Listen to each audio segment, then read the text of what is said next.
역량 강화 및 실무 디지털 리터리시. 지난 시간에 이어서 시스템 아키텍처 이해 및 활용, 운영 체제에 대해서 살펴보도록 하겠습니다.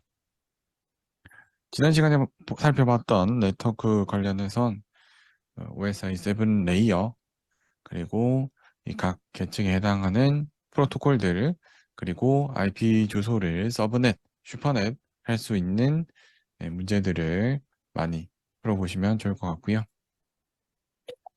여러분들이 개발을 하거나 뭐 엔지니어링을 하거나 IT 전반적인 일을 할 때 당연히 이 OS, 운영 체제라는 걸 기반으로 모든 작업들을 하게 됩니다.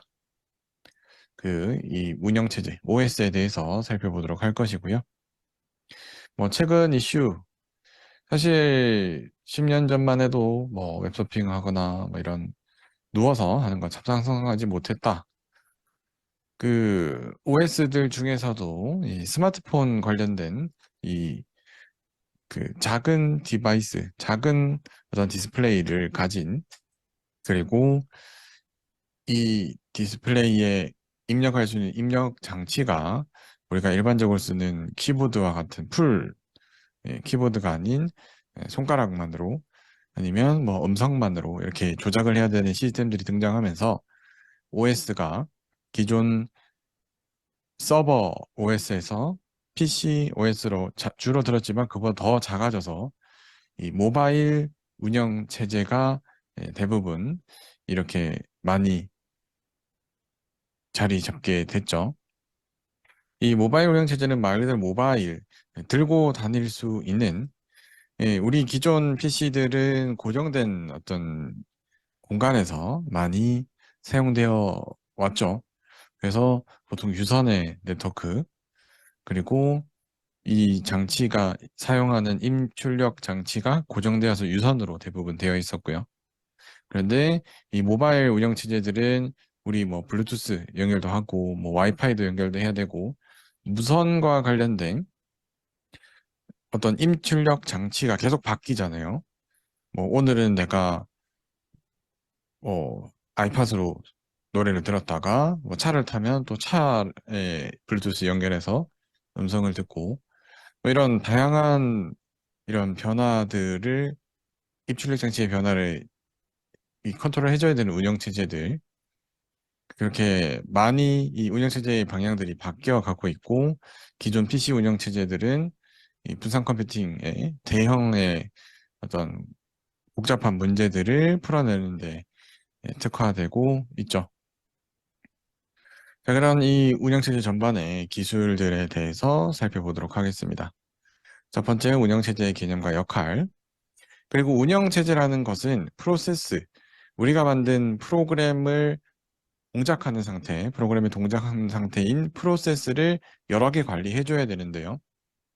그렇죠. 우린 지금 이 줌으로 강의 영상도 듣고 있고, 카카오톡으로도 친구랑 메시지를 주고받고 있고, 인터넷 브라우저를 통해서 뭐 크롬으로 유튜브를 보고 있을 수도 있고, 파이어폭스를 통해서 이메일을 읽고 있을 수도 있고요. 여러 개의 프로세스가 동시에 동작해야 되는데, 이걸 운영체제가 어떻게 관리하느냐.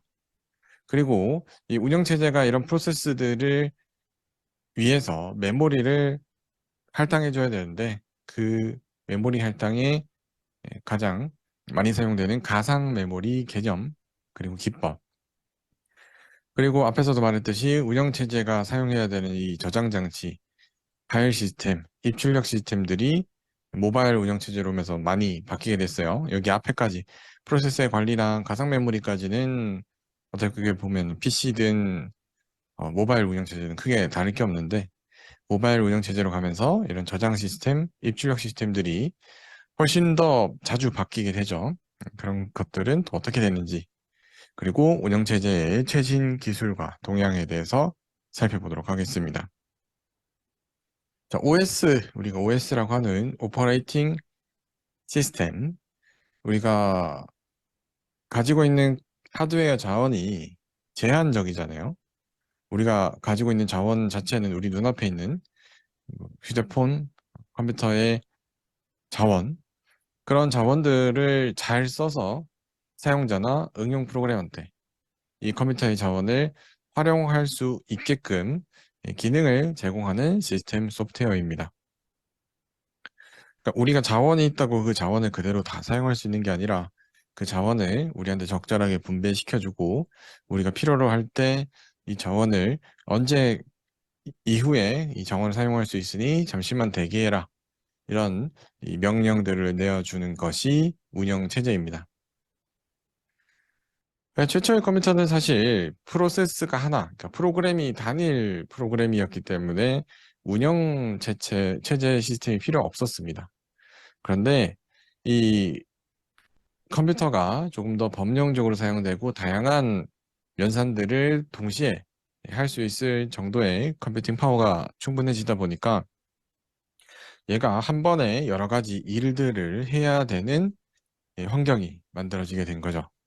최초의 컴퓨터들은 뭐 인공위성을 발사할 때 뭐 경로를 계산한다든지 미사일을 발사할 때 그런 각도를 계산한다든지 하나의 기능만 딱 컴퓨터를 켜서 컴퓨터가 결과를 낼 때까지는 그 하나의 작업만 하면 됐었는데 우리가 이해하고 사용하는 운영체제는 동시에 여러 개의 프로세스가 작동을 해야 되죠. 그러면 이 컴퓨터의 자원은 제한되어 있는데 이 자원을 어떻게 접근해야 되는지 인터페이스의 구현부터 접근했을 때 접근을 이 자원을 어떻게 할당해주고 어떻게 또 뺏어올지 회수해올지에 대한 구현을 해야 되기 때문에 사실 이 운영체제라는 이 시스템이 실제 우리 어떤 작업에 많은 어떤 부하를 가지게 됐었습니다. 그런데 현재의 우리가 말하는 운영체제는 이런 입력, 제어, 기억, 연산, 출력 기능 전부 다를 효율적으로 사용할 수 있도록 우리가 신경 쓰지 않고 우리는 프로그래밍 언어로만 작성을 하면 운영체제가 그걸 기계어로 바꿔서 자기가 이 하드웨어 전을 효율적으로 사용할 수 있게끔 서비스를 제공하고 있습니다. 그렇게 운영체제 기능에 대해서 간단하게 설명을 드렸고 운영체제 사용하는 목적을 크게 세 가지로 나누어 보면 추상화, 컴퓨터 하드웨어의 복잡성을 컴퓨터 하드웨어 사실 복잡하겠죠. 우리 뭐 메모리 꼽으면은 메모리에 이렇게 핀들이 있잖아요. 그 핀 하나하나로 전기 신호를 주고 받으면서 메모리에 있는 값을 읽거나 쓰거나 조회하거나 그런 기능들이 있는데 우리는 그냥 변수 만들어서 변수 만들면 메모리에 그 변수 공간이 할당되고요. 변수의 값을 수정하고 뭐 함수가 종료되고 프로그램이 종료되면 그 변수에 해당하는 메모리 위치의 값을 회수, 할당 해제하는 그런 기능들을 우리 모르잖아요. 이런 컴퓨터 하드웨어 복잡성을 추상화시켜서 그냥 어, 특정 메모리에 어떤 변수를 만들 거다. 그런 이 응용 프로그램에서는 그 정도의 프로그램 언어만 쓰면 되게끔 만들어주는 기능을 제공하고요. 그 다음 가상화. 가상화는 뭐냐면 이 여러 개의 응용 프로그램을 여러 명의 사용자가 하나의 컴퓨터 자원을 통해서 공유할 수 있게끔 만들어 주게 됩니다. 여러 개의 응용 프로그램은 여러분 다들 아시죠? 보통 사용자 한 명이 응용 프로그램 여러 개를 키잖아요. 우리 게임하면서 카카오톡도 쓰고. 근데 여러 명의 사용자가 컴퓨터 자원을 공유한다라는 건 조금 의아하실 수도 있어요. 보통 잘 사용하시지는 않으시니까. 그런데 이 하드웨어의 가상화 기능, 뭐 가상화라고 하면 여러분들 뭐 VMware를 수업 시간에 써보신 분들도 있을 거고, 뭐 그런 가상화도 있긴 한데, 어, 예를 들면 여러분 모바일 게임을 PC에서 이렇게 모바일 에뮬레이터를 돌려서 할 수도 있잖아요. 그런 기능들도 어떻게 보면 운영체제라는 시스템 안에 또 안드로이드라는 운영체제를 또 돌리는 거죠.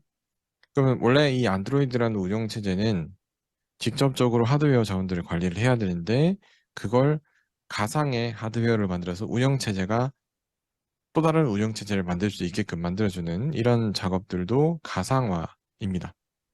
그래서 여러분들이 그런 기능을 사용하려면 그 바이오스에 들어가서 가상화 기능을 CPU에 가상화 기능을 활성화시켜주고 이런 걸 해야 되죠, 그죠?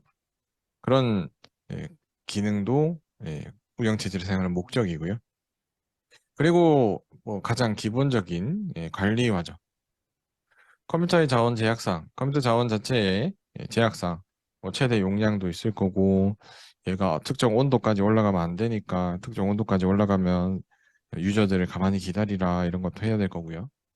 그런 이 컴퓨터 자원의 관리를 통해서 사용자가 응용 프로그램이 최적의 환경으로 사용할 수 있게끔 만들어주는 것도 필요하게 됩니다. 그렇게 운영체제 사용하는 목적으로 추상화, 가상화, 관리화 세 가지를 들 수 있고요. 그러니까 여러분들이 운영체제라는 시스템에 대해서 첫 번째 자원을 관리한다. 그 자원을 관리하는데 그 자원을 사용할 수 있게끔 해주는 것이 추상화. 그리고 여러분이 알고 있는 PC라는 운영체제, 안드로이드라는 운영체제, 뭐 iOS라는 운영체제를 한 PC, 한 운영체제에서 여러 개 다 사용할 수 있다. 그건 가상화. 그게 이렇게 세 가지의 목적을 이해해 두시면 좋을 것 같습니다. 다음은 이제 운영체제의 기능 단위별로 살펴보도록 하겠습니다. 첫 번째, 가장 중요한 프로세스 관리입니다. 프로세스 관리에서 다양한 기법들도 나오고 프로세스 관리를 통해서 많은 이론들, 뭐 외워야 할 것들이 막 많이 나오게 됩니다. 그래서 프로세스는 뭐 간단하게 말하면 우리가 만든 프로그램 코드를 예, 실행했을 때의 상태입니다. 우리가 프로그래밍 언어로 코드를 작성하고 빌드 컴파일해서 exe 파일이 만들어졌을 때까지가 프로그램이고요.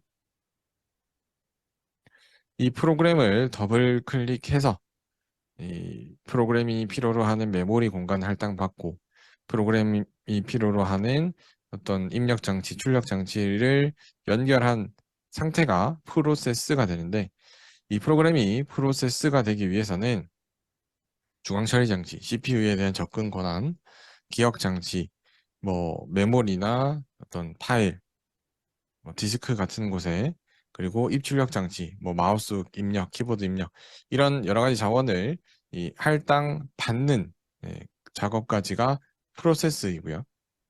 그리고 프로세스가 끝나고 나면 이제 회수하는 작업까지를 프로세스 관리라고 합니다.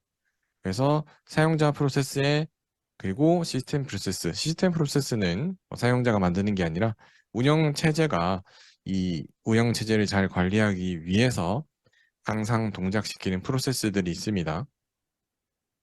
여러분들도 그 컴퓨터 느려져서 뭐 작업 관리자를 열어보면 계속 켜져 있는 이상한 프로그램들이 있다.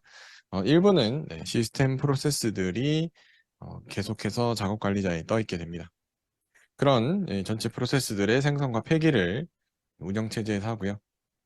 뭐 일부 순간에는 중지와 재수행도 하죠. 여러분들도 뭐 작업하다 보면 그 프로그램이 뻗잖아요. 응답 없음 이렇게 하면서 약간 반투명한 화면이 되면서 작업 끝내기를 하시겠습니까?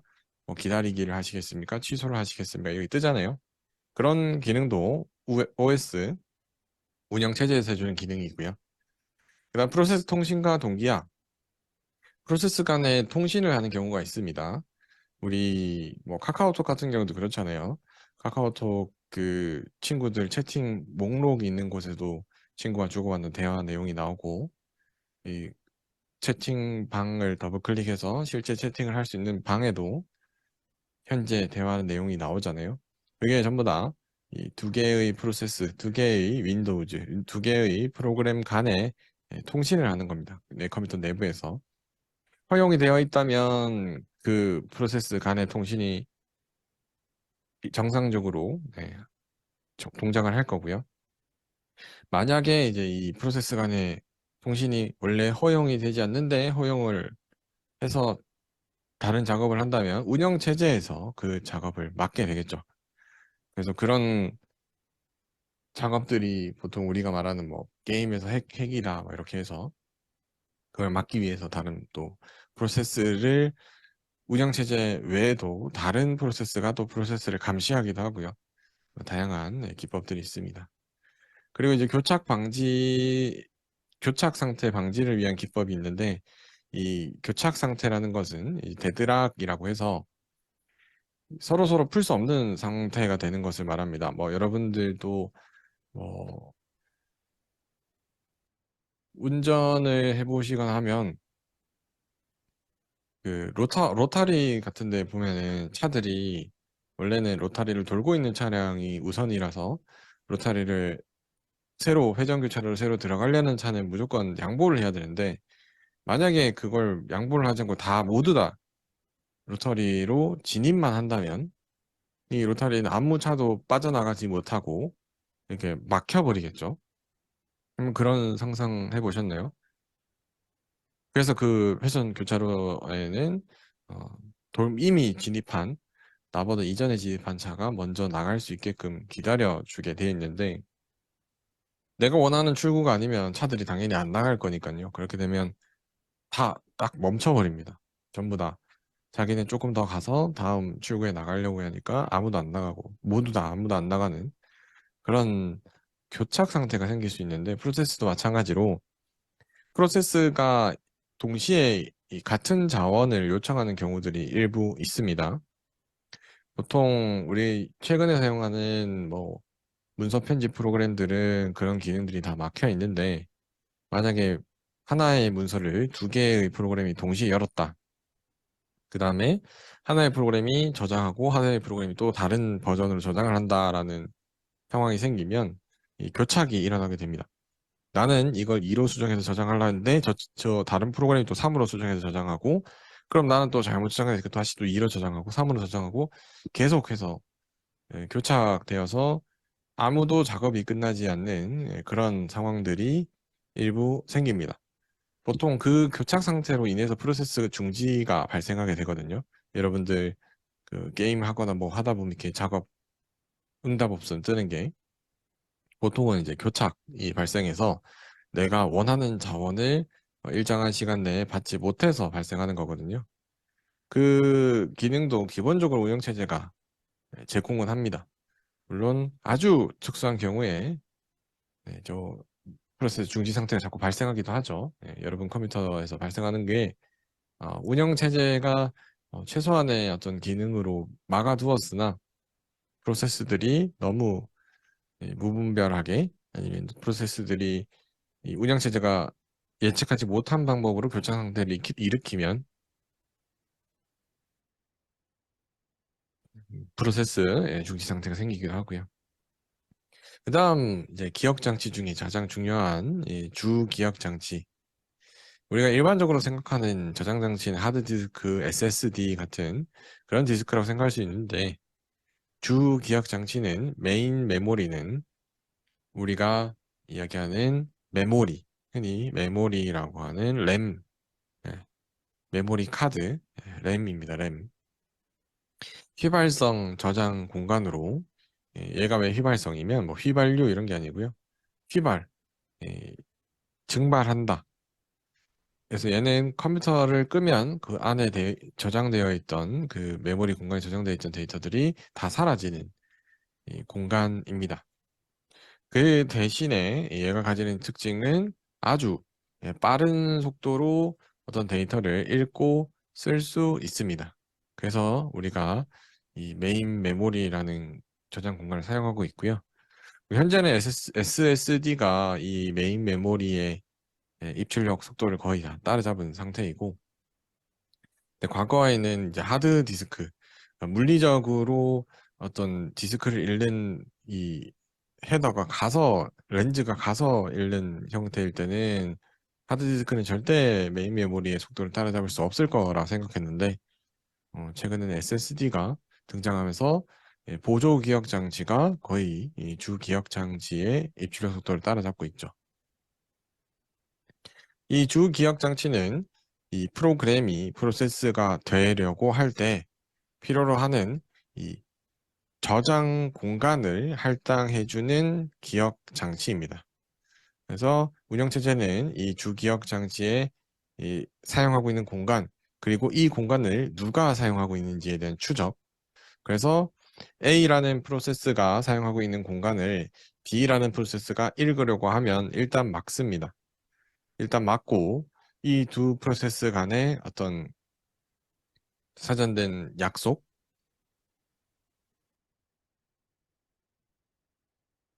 아니면 B 프로그램이 A 프로그램의 뭐 자식 프로그램이다. A 프로그램의 권한으로 B 프로그램을 킨 거다. 그러면 허용을 해주지만 그런 그 예외되는 케이스가 아닐 경우에는 네, 이 공간의 접근 자체를 막아주는 기능을 운영체제에서 해주게 됩니다. 그리고 이 운영체제는 우리가 메모리라는 공간, 뭐 4기가, 8기가, 16기가, 32기가 아주 큰 공간이 있는데 여기에서 어떤 프로세스의 변수를 이 메모리 어느 위치에 할당해서 사용할지 그것도 이 운영체제에서 결정해 줍니다.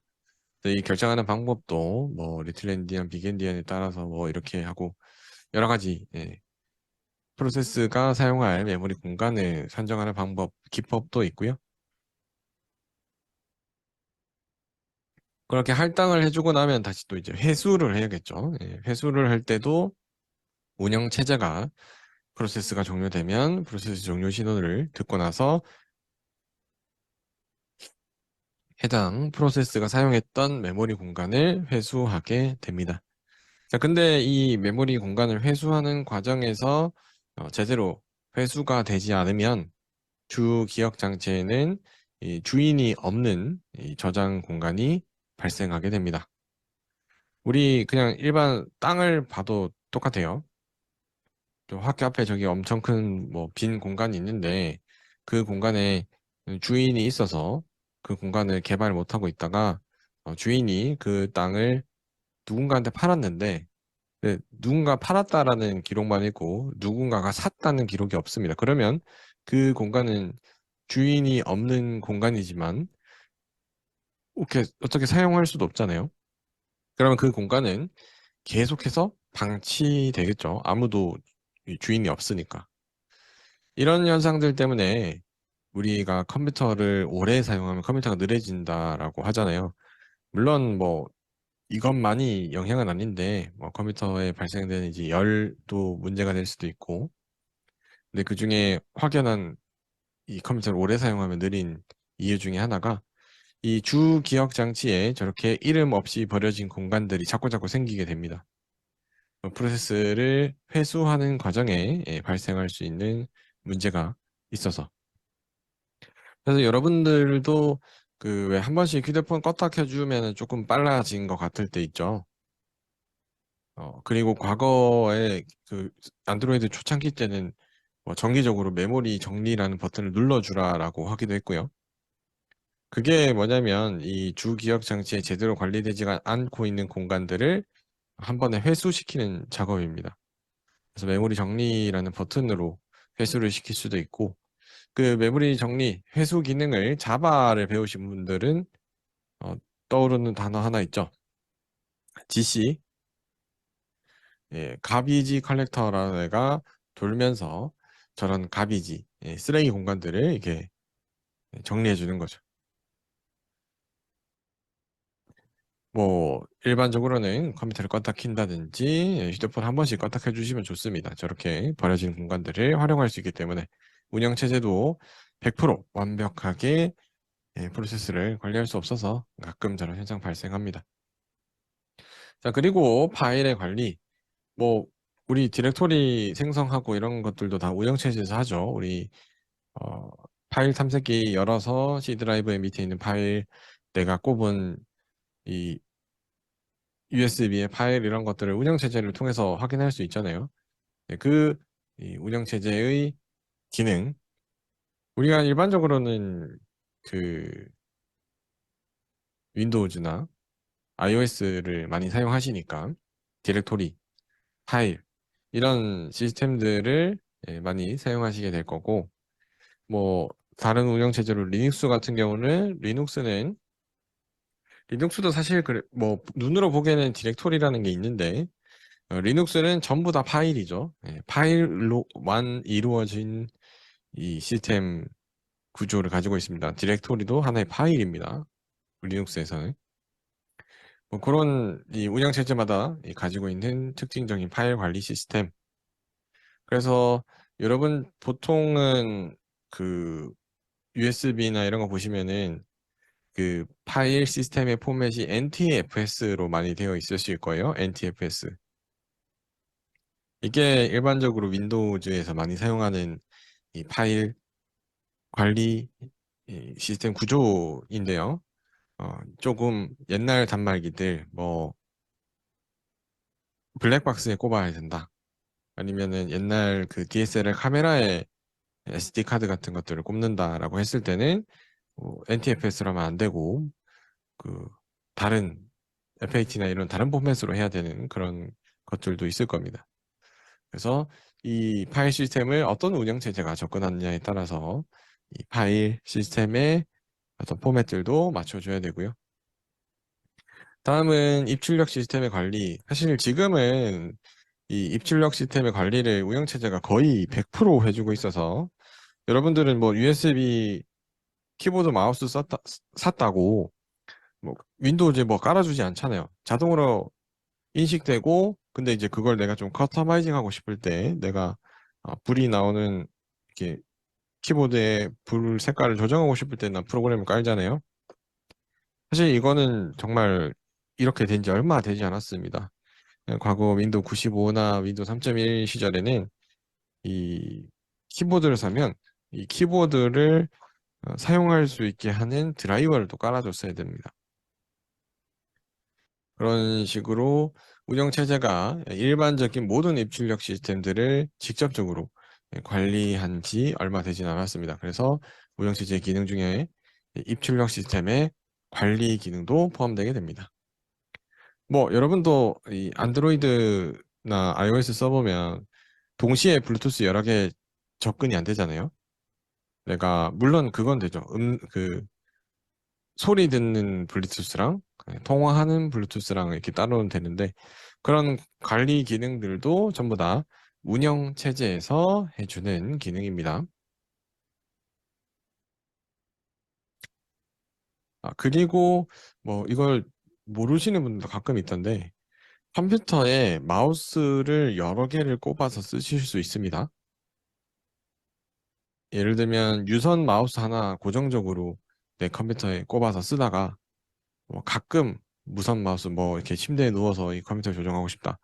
그러면 유선 마우스를 뽑고 무선 마우스를 꼽으시는 게 아니라 두 개 다 꼽은 상태로 사용하실 수 있어요. 물론 마우스 포인터 자체는 이 포인터 자체는 하나겠지만 유선으로 옮겨도 무선으로 옮겨도 똑같이 이렇게 같은 포인터를 움직이실 수 있습니다. 이 모든 이 입출력 장치 관리는 하나의 운영 체제가 해주기 때문에 저희가 입력하는 장치가 여러 개여도 상관은 없습니다. 다음은 이제 보조기억 장치 관리인데요. 우리가 이 보조기억 장치도 물론 이 아까 파일 관리와 같은 기능이긴 한데 이 직접적으로 이 주 기억 장치처럼 사용할 수는 없지만 가상으로 가상 메모리라는 기능을 활용해서 이 보조 기억 장치에 있는 이 저장 공간을 마치 가상의 주 기억 장치인 것처럼 만들어 사용할 수도 있습니다. 이거 왜 그러냐면 이 주 기억 장치가 많이 비싸요. 지금 메모리가 좀 싼 편이긴 하지만 그런데 우리가 실행해야 되는 프로그램이 아주 큰 경우들이 있죠. 뭐 요새는 게임 같은 거 다운받으면 뭐 1테라바이트 막 이렇게 하는 게임들도 있잖아요. 그럼 그거 더블 클릭하면 1테라바이트가 프로세스가 되려면 메모리에 그만큼 1테라만큼의 물론 1테라는 아니겠지만 뭐 몇백 기가만큼의 공간을 할당받아야 프로세스가 되는데 그 공간을 전부 다 제공해 줄 수가 없잖아요. 그래서 그런 부분들을 대체해 줄 수 있게 보조 기억 장치가 잠깐 이 프로그램이 프로세스가 될 때 메모리 공간을 제공해 주는 기능도 있고요. 그다음에 운영체제가 입출력 장치를 관리한다 했으니까 네트워킹, 이 네트워크를 통해서 이 프로세스가 데이터를 주고 받는 이런 인터페이스를 할 때 이 운영체제를 통해서 내가 지금 통신을 하고 싶으면 포트 번호로 포트를 하나 열고 그 포트 열어둔 곳으로 데이터가 들어오면 운영체제가 받아서 이 포트를 할당받은 프로세스한테 데이터를 전달해주는 역할, 네트워킹도 하고 있고요. 그다음 뭐 커맨드 인터프리터는 이제 사용자가 좀 고급의 사용자들 같은 경우는 운영체제가 갖고 있는 기능을 나도 사용하고 싶을 수 있잖아요. 운영체제가 기본으로 세팅해주는 네트워크가 아니라 나는 내 PC를 가상의 스위치처럼 사용하고 싶다. 아니면 내 PC를 이 네트워크에 들어오는 데이터를 그대로 어디 다른 데에다가 보내주고 싶다. 이런 좀 고급의 인터페이스를 만들고 싶을 때 커맨드 인터프리터라고 해서 운영체제가 갖고 있는 기능들을 MS-DOS나 쉘 여러분 그 작업 이 윈도우 키 눌러서 가끔씩 커맨드 명령어 쉘, 윈도우즈 쉘 이런 거 쓰시죠? 뭐 컴퓨터 뭐 잘 안 되거나 해서 구글링 해보면 뭐 이런 거 해보세요 뜨잖아요. 네, 그런 것들도 운영체제가 해주는 기능입니다. 운영체제가 가지고 있는 기능이니까요. 자, 그럼 주요 운영체제의 종류에 대해서 한번 살펴보도록 하겠습니다. 뭐 여러분들 다들 한 번씩 들어봤죠? 가장 일반적으로 많이 사용하고 있는 윈도우즈. 윈도우즈는 윈도우라고 보통 그냥 우리 편하게 발음 그렇게 하는데 우리가 사용하는 이 창 하나하나가 윈도우입니다. 윈도우. 요 하나가 윈도우이기 때문에 윈도우즈는 이 윈도우 여러 개를 켤 수 있게끔 도와주는 운영체제이고요. 그 다음에 뭐 일부 이 맥 OS 쓰시는 분들도 있죠. 윈도우즈 아닌 맥 OS는 애플에서 개발한 이 자사 하드웨어와 연동이 되게 특화되어서 잘 되어 있고요. 그 다음 이 안드로이드는 이 구글에서 개발한 이 APK 단위의 이런 프로그램 설치해서 프로세스를 사용하고 안드로이드 OS 자체는 이 자바 JDK 기반의 달빙 VM 머신으로 돌아가고요. 뭐 아시다시피 아이폰에 사용되는 iOS, 아이폰 뭐 아이패드에 사용되는 마찬가지로 맥 OS와 연동되어서 이 앱스토어 통해서 앱을 설치할 수 있는 특징 가지고 있죠. 윈도우나 이 맥 OS 같은 경우는 내가 별도로 다운받은 프로그램 그냥 바로 설치할 수 있는데 이 둘은 기본적으로 어, 특정 양식 뭐 APK 파일이어야 된다. 아니면 앱스토어를 통해서 받아야 되면 된다. 이런 좀 제한적인 이 프로그램 자체들을 어느 정도 검수해서 사용하게끔 만들어주는 운영 체제이고요. 그 다음으로는 이제 서버 레벨에서 사용하는 운영 체제들 대표적인 이 유닉스죠. 가장 기초적인 AT&T에서 개발했고 이 상용 제품 위주로 이 전용 유닉스 제품들을 보통 만들어서 씁니다. 그래서 어떤 회사에서 특정 목적으로 서버를 구축한다라고 하면 유닉스로 아니면 조금 오픈 소스로 좀 많이 이 법령적으로 사용하고 있는 이 유닉스의 호환 형태인 리눅스 같은 경우는 뭐 많죠. 뭐 레드햇, 뭐 센토메이스, 우분투 이런 다양한 오픈 소스 운영 체제들이 존재하고요. 여러분들도 뭐 리눅스 운영 체제를 별도로 또 공부하거나 자격증을 따거나 그러신 분들도 있을 거고 어, 서버端에서는 실제로 많이 사용하고요. 윈도우즈 서버 같은 경우는 우리가 일반적으로 사용하는 클라이언트 윈도우즈랑 거의 유사한데 보통은 현재는 이 윈도우즈 DB를 사용할 때 많이 사용하게 되고요. 그리고 지금은 거의 없는데 당시 이제 옛날에는 액티브엑스 기반의 그런 서버 예, 그런 시스템들을 구성할 때 많이 사용을 했었습니다. 그래서 여러분들이 요 정도의 운영체제들은 이게 PC용 운영체제다, 모바일용 운영체제다. 이 두 개만 아니면 다 서버용 운영체제입니다. 이 정도 분류를 하실 수 있겠죠. 다음은 계속 얘기하고 있는 이 프로세스입니다. 프로세스. 초기 컴퓨터 시스템 하나의 프로그램, 하나의 프로세스만 쓸 수 있었는데, 운영체제의 발전, 그 하드웨어의 발전으로 인해서 이제 여러 개의 프로세스가 동시에 동작할 수 있는 상황이 됐습니다. 이 프로세스는 수행 중인 프로그램을 의미하고 이 병행 수행이 가능한 오늘날의 환경에서는 보통 이 시분할 시스템 작업의 단위라고 합니다. 시분할. 그러니까 시간 단위로 분할해서 시스템 작업을 하는 겁니다. 물론 이게 정확히는 이제 시분할이 아니라 요새는 뭐 코어가 여러 개 있다 보니까 코어 단위로 나누어서 여러 개의 프로세스가 동작할 수도 있는데요. 사실 여러분 지금 작업 관리자이라 가지고 프로세스가 몇 개인지 떠 있는지 보시면 엄청 많을 겁니다. 몇백 개가 프로세스가 떠 있을 거예요.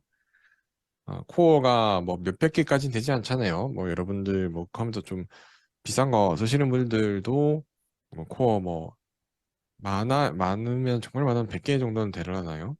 네, 근데 그거보다 훨씬 많은 프로세스가 실제 이 운영 체제는 돌아가기 때문에 실제 프로세스는 코어별로도 나뉘지만 코어별로 시간 단위로 나누어서 작업을 하게 됩니다. 여러분들 그 움직이는 그림을 만들려면 여러분 그 책에 이렇게 그림 그려가지고 이렇게 넘기면서 움직이는 그림 만들어 봤었죠. 그게 빠르게 넘기면 실제로 움직이는 것 같지만 실제로는 이 여러 개의 프레임들이 빠르게 이렇게 진행되는 거잖아요. 여러분들 실제로 사용하는 프로그램은 똑같습니다. 여러분이 게임을 하고 있으면 코어 하나가 CPU 코어 하나, 코어 뭐 두 개가 내 게임을 항상 돌려주고 있구나라고 생각하실 수 있는데 항상 돌고 있는 건 아니고요. 시간을 나누어서 한 프레임 한 프레임 계산하면서 그걸 빨리 속도가 높아지다 보니까 여러분들 눈에 계속 실시간으로 처리되는 것처럼 보이는 거지 실제로는 시간 단위, 초 단위로 나누어서 여러 개의 프로세스를 처리하고 있습니다. 자, 이 프로세스의 생명 주기, 상태 변화 형태를 보면 처음에 프로세스가 생성되고 나면 new 되고요. 그 상태에서 동작하는 건 아닙니다.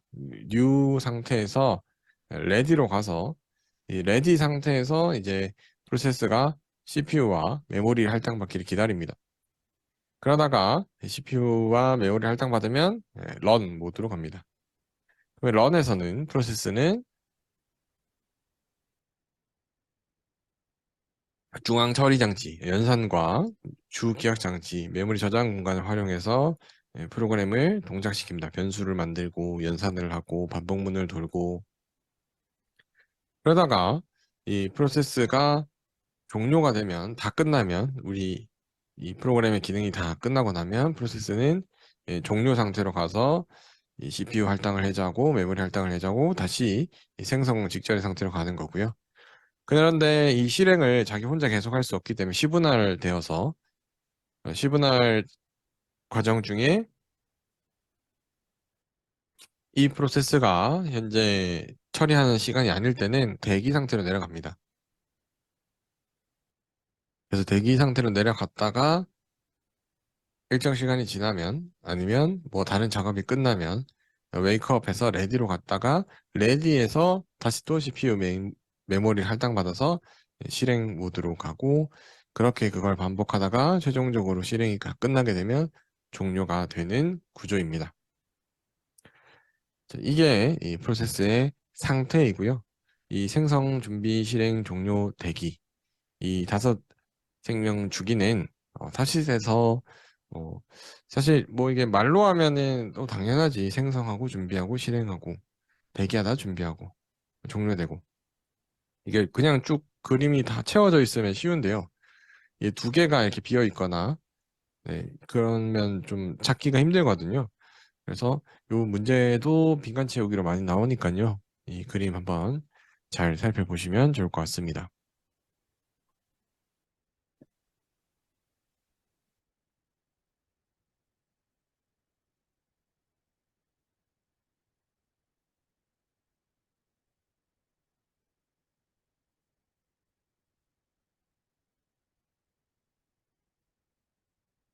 계속해서 프로세스 제어 블록을 여기까지 보도록 하겠습니다. 자, 앞에서처럼 프로세스를 이렇게 생성, 준비, 실행, 대기, 종료 단계로 관리를 해야 되는데, 관리를 하기 위해서 우리 또 기본적인 어떤 분류 체계를 만들잖아요. 정보를 관리하기 위해서. 이 프로세스를 제어하기 위해서 이 PCB라는 프로세스 컨트롤 블록이라는 이 프로세스마다 그림을 그릴 수 있는 이 다이어그램이 있습니다. 이 프로세스가 생성될 때마다 이 고유의 PCB가 생성되고, 프로세스가 종료되면 이 생성된 고유의 PCB는 사라지고요. 이 PCB마다 고유의 유니크한 값은 이 프로세스 ID, 프로세스의 식별번호 PID라는 게 붙게 되고요.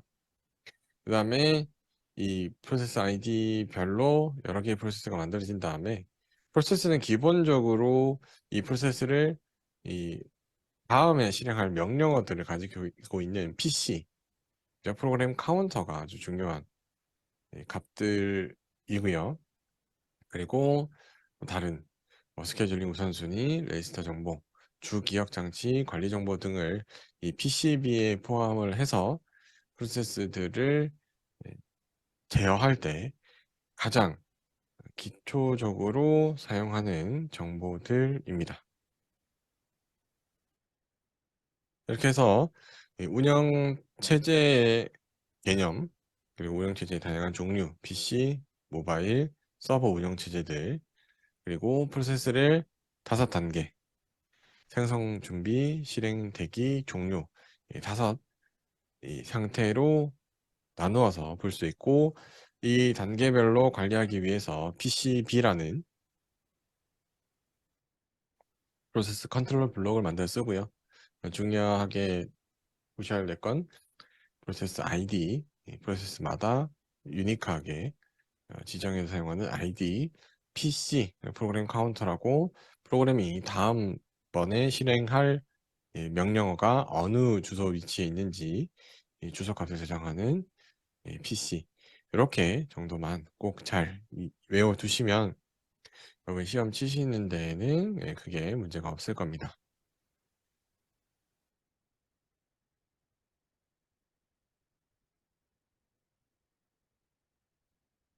자, 이렇게 오늘은 프로세스 제어 블록까지 보고요.